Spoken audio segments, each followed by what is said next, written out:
What's up guys, Xin Zhao here. Today we're back again. In this video, we're going to be playing some Xin Zhao in the jungle.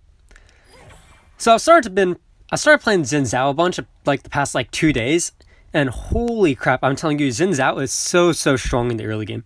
You literally have so much damage, plus you don't even fall off that much. I know a lot of people consider Xin Zhao to be an early game champ, but even in the late game, you still deal so much damage, plus you're so tanky and provide so much utility for your team. So in this match, we're going to be jungling up against an Eve. And the only reason why I stepped up there was because I actually want to know whether the Eve started blue or red. Because that information can be pretty valuable for scuttles, because a lot of times it can tell you what side the jungler will path to. So for this match, I actually noticed something very early on. Their lanes are a bit weird. Look at their bot side duo. It's a Pantheon and a Jarvan. Now, I just want you to think about this matchup. Put yourself in that duo's shoes. What is that duo's goal in this lane, pretty much? They want to play aggressive, okay? They have super hard engages. Think about it. A Jarvan... I'm going to pause this for a second. I'm going to think about this for a second. It's a Jarvan. So, what's their engage? Third ability into first ability, right? They throw the flag, and then they dashed onto it. And what's the Pantheon can do? They can literally just jump onto somebody and stun them. It's literally a point-and-click stun. It's such a broken ability, but that's really what these two champs are really good at. So just thinking about what they're going to want to be doing in this lane, they're going to be playing super aggressive. Because playing these champs, think about if you're playing an aggressive champ like Vi, Lee Sin, it's just impulsive to want to engage, want to start fights, be the initiator, and play as aggressive as you can. So as a jungler, what does that tell me? What am I going to do here? Normally on Xin Zhao, and sorry for the pauses, I know some people don't like it, some people have commented they don't like it, but it's just I want to see if y'all can figure out what I want to do from this point here. Because normally on Xin Zhao, I go with the normal clear. I go red, and then I work towards my blue side, and then I look on that side of the map. But in this case, this is an exception. Because I know that this bot side duo, they're going to be playing super aggressive. Look, they're about to hit level 2. And at level 2, that's when they can start using their abilities and combos. So I know in a second, they're about to start playing super aggressive. So what do? I change up my pathing. Instead of going from here to my blue, I go down to my bot lane. And I'm keeping an eye on this. And I start to ping right once I get down here. I'm pinging, I'm on my way. Start fighting this. So the engage gets baited. And now I just come up right behind him. And I get right onto this Pantheon. The red buff finishes him off. Trying to get this Jarvan. I'm super low. I wait for my abilities to get back off cooldown. And we're able to get him. So that was really well played by me. Without changing up that rotation, our bot side duo would have probably had a rough time just because it would have been pressured in so much. So now what do I see? I actually just caught Eve on a cam or something. I know Eve's on this bot side. So what does that mean? This Eve is super low for one. So I'm grabbing the scuttle. I know it's free right now. And I'm going to head straight to the top side. So what do I know right now? Eve started blue, and they're on that bot side. That means their entire red side jungle is still not touched yet. And over here, I was trying to get a third ability onto him, but they walked all the way that way. So sadly, I wasn't able to. I was trying to cheese him a bit. Over here, I put down some good damage on the Ahri. I don't want to get charmed, so I just back up. And the reason why I don't want to get charmed is because I'm planning on playing super aggro. And the reason for that is I'm a Xin Zhao. I'm really strong early on. So I want to conserve my health. I don't want to be taking unnecessary damage like that charm. So for now, I just waited for the enemy charm from the Eve to run out. And now, okay. I want to talk about engages with Xin Zhao. This is a mistake I think a lot of people make. And it's really big. Because it really negates a lot of the damage that I think Xin Zhao can do. What a lot of people do is they'll second ability, which is of course the sweep thing and the spear thing, where that deals damage. And then they third ability onto the enemy and then start the engage. But that's not effective most of the time. It's effective sometimes, of course in some cases it's good, but I'll talk about when that's good and not. But in this case, it is not good. And the reason for that is, notice how I used my third ability, but I hadn't used my second ability yet? The reason for that is, if you use your second ability first at range, you're not going to land the first part of it, because your second ability has two parts to it. It has the first sweep part, which is really close to you, and then the spear part, which is far away from you. So if you use that, you're only going to hit them with the spear part. Whereas on the other hand, if you third ability onto him first and then second ability, then you land both parts of your second ability. So it deals so much more burst damage. So look at how much damage I do to this Eve. And now we just completely destroy him here. I get level 5 and yep. Oh, and that's another thing, because I got kills on that bot side over there. I hit level 5 really early compared to a lot of other people. So nobody on the enemy team is level 5 yet, so that's pretty important to keep in mind. But that was really good for me. So now I'm taking the Scuttle, and what do I know now? I know that the enemy Eve's red buff is still up. They have not taken that yet. So I'm thinking about invading here, but I decide to back off. Or what do I do? Okay, no, I decide to gank this top lane. So as you can see, I was first thinking about the invade because I know this red is still up. I know Eve is going to recall, or they're going to respawn and then come straight back to here. And with no flash or anything, there's a good chance I can get that kill there. But what's the reason why I do not? Look at this top side of the map here. It's a range versus melee matchup. In range versus melee matchups, a lot of times early on, it's hard for the melee to have the wave shoved in just because range has an advantage early on. So notice how weird this wave is, where this top lane is positioned. Let's say I go over here, I start a fight. This Lucian will see it and he will rotate and kill me. And I don't have flash up. That's a really important thing to consider when you do go for these engages and when you do go for these invades is what do you have up? In this case, I don't have flash. And that's really big here because their mid lane, Ahri, can charm me. The Lucian has really good chase potential. He could chase me really well. I can get charmed by the Eve, ulted by the Eve if they hit level 5, and that would end up being very bad if I can't flash out of that. So instead, I decide I'm not going to go for this invade. Instead, I'm going to go for this top lane gank. Oh, another thing is, I take the bet that this Lucian does not have flash here. So the reason why I'm assuming they don't have flash here is because think about earlier. This Fiora killed the Lucian. And if you look at the Fiora, you can see on your team if they have flash or not. So if you look on the scoreboard, I saw that the Fiora doesn't have flash. So there's a good chance that they both probably flashed in that engage early on and Fiora got the kill. So just because of that fight early on, I know that the Lucian probably doesn't have flash because they probably would have flashed away earlier in the first fight when they died, but it just didn't work out. So boom, I just go right onto the engage. Remember, third abilities into second ability. I'm trying to get this. I get the kill and I'm barely able to get at it. So now I'm just dipping. I know Eve is on the red. Or let's see if I'm right. Can I change the fog of war? Oh, okay. Let's see if they are on the red. I actually don't know. Okay, yeah, so they just taken red. As you can see, they have the red buff, and now they're on those. So that was good of me to just back off here. Don't get greedy. So get the reset in here. I need to get a shop. That's another important thing to consider when you are invading. Look how much gold I have. I get an entire first item. I can't because I'm going Trinity Force first. I'll talk about the itemization in a bit. But that was really good of me. Because if I think that the Lucian has a flash, a lot of times what you're gonna want to do is you're not gonna want to engage with your third ability if possible. Instead, you're gonna want to run up to him and just start auto attacking them with your first ability.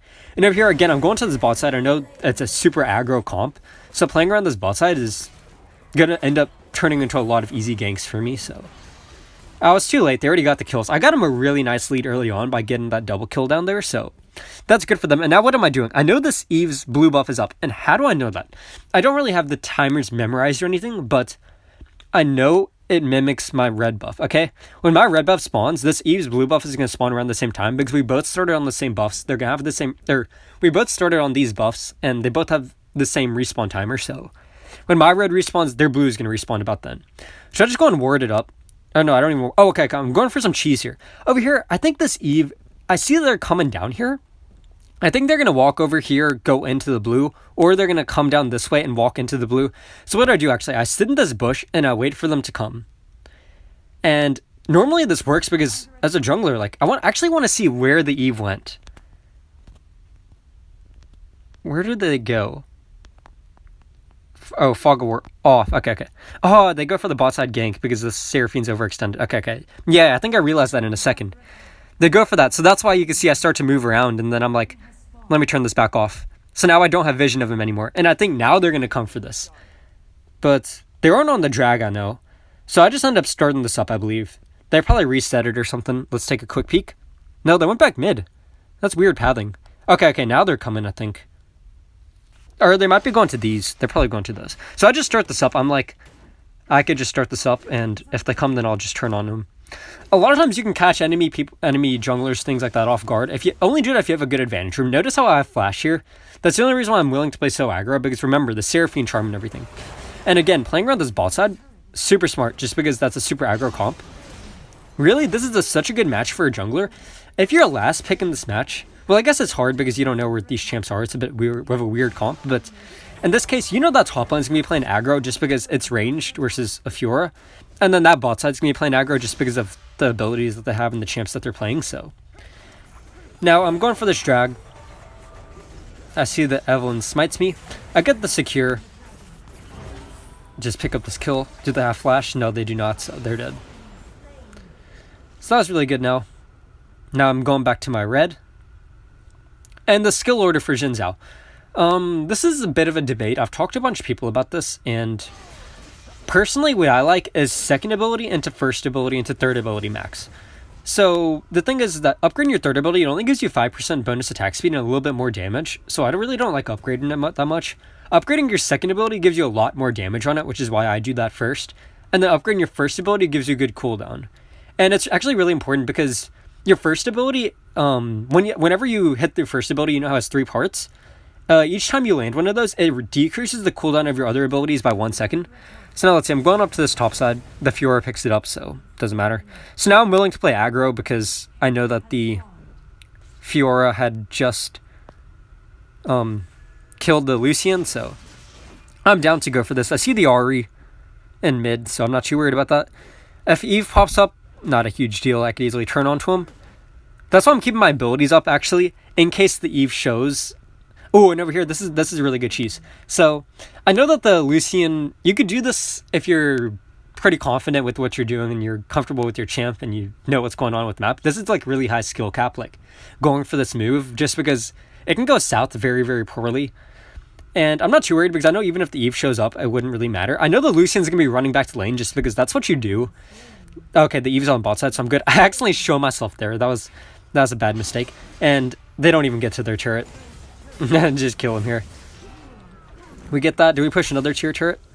I don't know. Let's see. What do I do here? Alright, somebody's picking Herald, so we're going for this Herald.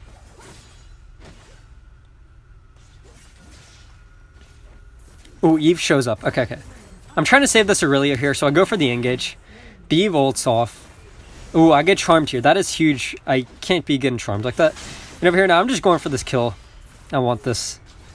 I wasn't able to. I tried to get the flash over. That's really greedy of me. I just got a bit... I'm getting a bit trigger happy at this point, just because I'm so far ahead. But even though I was so far ahead... Okay, yeah. I was super far ahead. I shouldn't have gone for that, really, but it was a fun try. And a mechanic that I want to talk about that I'm actually working on, and it's really small things, which is like what'll really separate like the top players in my opinion, because everybody can play Xin Zhao like at the very top tier like I am, but the small things are what's really going to separate you, making good rotations and stuff. One thing that I want to work on is, in this match really, is when Ahri throws out the charm, I want to use my gargoyle, or my stone plate. That's one of the items I get on Xin Zhao, because it makes you super tanky, of course, when you go in. And the reason for that is, right after Ahri throws out their charm, that's when I'm going to be taking the most amount of burst damage. So having that gargoyle, if I can use it before I get charmed, then that'll negate so much damage. So now again, notice how I'm engaging my third ability first, and we're able to get that kill. Now, I'll talk about a bit about when you could just use your second ability first. If you're just looking to poke at him, use your second ability. Or if you're looking up to set up an engage, but not fully commit yet, then use your second ability. Because if you didn't know, when you use your second ability, it marks him, you can see over him. When I use my second ability, it marks them. So then that increases the range of your third ability. You can use it further. And, oh, actually, one thing I want to ask y'all is, what tier are y'all? Please comment down below, because I really don't know. Like, I realized that, since, if you don't know, I was actually working on a jungle guide, which I had mentioned in my past 2 videos for y'all. And I really have no idea what tier my viewers are. And that's really important to know, like, what I need to talk about and what's the most important. So over here now, I actually see this Ahri here, and just the way that they're positioned, it looks like they're going to come from here, pad down back to their mid lane to pick up the farm. So I'm going for a bit of cheese. I'm trying to sit in this bush here, and they take this super aggro pathing, which really disappoints me because they shouldn't be taking that pathing. They ult away, which is a really key thing, and over here I tried to get the gargoyle up. A gargoyle, in case the Eve ults. The Eve actually didn't have ult, I did not know that, but you can negate a lot of Eve's ult damage if you do gargoyle, so I wasn't able to get on charm, but we picked up both the kills. The Lucian's here. I'm waiting for my abilities to get back off cooldown. That's why I don't run up to him, because I literally can't just run up to him and start attacking him just because he's faster and he'll kite me back. Instead, I'm waiting for my abilities. It's more specifically my third ability to get off cooldown because that's my gap closer mostly. So without that, I can't really get onto him. The Aurelia goes super deep. Oh, dang, that's a nice outplay, actually. I got him. So this is actually my diamond smurf. I'm looking to push this up a bit. So this is only diamond elo. It's not awful elo, but hopefully we can get this higher. I've just been practicing new champs on here, like Xin Zhao. So now I'm like, we could just get this drag. I'm super far ahead of the Eve. It's looking like a snowball. Oh, and when clearing your jungle and when taking dragons that are uncontested, something I want to talk about is maximizing your clear speed. Because remember what I was talking about earlier about when you use your first ability charges, it decreases the cooldown of your other abilities by 1 second. So notice how over here, I use my second ability and third ability, okay? So now look at the cooldown of them before I use my first ability. Now I use my first ability, and look, I have them both almost off cooldown already. So then I can spam them both again. That's how you maximize your clear speed on Xin Zhao. You make sure to make use of that extra 1 second you get off your other abilities cooldown from your first ability. Oh, I said I was going to talk about itemization.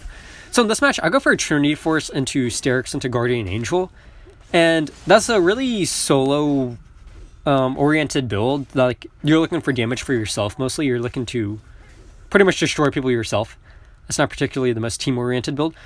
There are a lot of variation builds you can go. I know a lot of people, they go Black Cleaver, Blade of the Ruin King. Those are pretty decent team-oriented builds. Blade of the Ruin King is an interesting item. It's, again, another really solo item. Like, you're looking to deal damage yourself mostly. It's an optional item. You don't have to go for it. It makes you less tanky. So if you're looking for a tank for your team, I don't think you need it, but it's an option. Same with Black Cleaver, that gives you the armor penetration, so if you're going up against a lot of tanks, actually, you can go for that. And then Trinity Force is just you're looking to hard carry yourself, like, you're looking to deal the most amount of damage without necessarily being the most tanky. So now I'm going in for this. I think I accidentally smite the champ, which is quite sad. Or wait, no, I don't even think I was the one that engaged. Somebody else pinged it. I think they really wanted to go in. That was a mistake. That we shouldn't have even gone for that engage because most of our team wasn't even here. I get charmed. I'd already used my gargoyle, and look how much damage I'm doing, even though I'm charmed. That's stasis. Might have saved him there. I don't know if I would have been able to kill him. Would have been a close call. But let's see. That was a very good parry. That definitely saved him there. They blocked off so much. Ooh, nice dodge too. That was a lucky dodge. They clearly didn't mean to do that, but very well. Oh, I remember the Seraphine ult here. The Seraphine ult. Yo, this was a cold ult. Oh, snipes them both. That was pretty sick. But if you're enjoying the content, make sure to like and subscribe. Leave a comment down below. And, keep an eye out for the jungle guide. Or if you didn't watch my past two videos, I mentioned I was going to be working on a jungle guide. So I want to talk to some analysts for it. Analysts, coaches, top challenger players, some people for it before I get it out. Make sure I got a lot of the major points covered. So that's the goal for it. And then I'll get that out there hopefully very soon. So now I'm looking at this mid side. I think I started to talk about something early, but I don't think I finished it. When I was going onto the Ahri or something once, Ahri ult is huge because it's very hard to track down an Ahri that has all three charges of their ult. Like, there is almost no way for me to keep up with that. I used my third ability once, and then Ahri can just dash away twice more, so I could try and flash more, but they just dash again, so really do keep that in mind, what the enemies have. What am I doing over here? Okay, I'm looking to just invade. Oh, that was a big mistake by the Lucian. He used his small dash forward. Big bad move by him. Let's see, I pick up that double kill, and now we're just pushing down this turret. Because remember how I emphasize gap closing so much? So if you know what a Lucian has, he has a small dash, of course. So let's say you engage with your third ability, okay? You use all your abilities and stuff, you knock them up, do all of that. They're still alive a little bit, and then Lucian dashes away. Neither of you have flash, let's just assume. What do you do then? You can't get on top of him, right? So a lot of times, you want to keep that in mind. If you can somehow bait that out first, or if you can consider that, holding your third ability until they dash if possible. Just small things like that can make huge differences, especially when ganking. When ganking, those small things deal so much. My team goes for the kills. I just want to finish off the inhib turret. So we get that.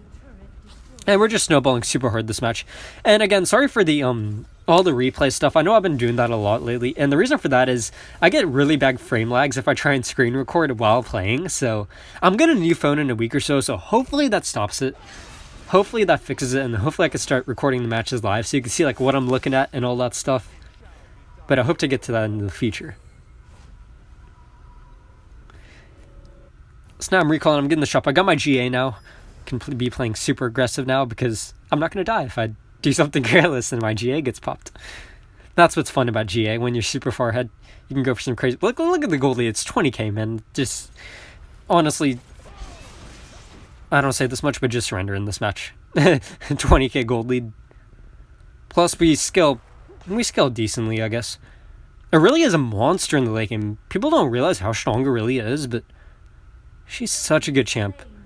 Maybe I work on that for a future video. Let's see, they just went for the kills. I was looking for the Ahri there, but it's cool. I wouldn't have been able to kill the Ahri, actually, so. Anyways, they surrender for this match. I really helped my lanes get ahead in this match. Hope you all learned something, enjoyed. Let's take a look at the end. I don't even think I got MVP this. Yeah, I didn't get MVP this match. That's kind of sad, man. I got my laners fully ahead, and I did very well too. That's sad. But anyways, that's gonna be it for this video. Thanks for watching, and I'll see y'all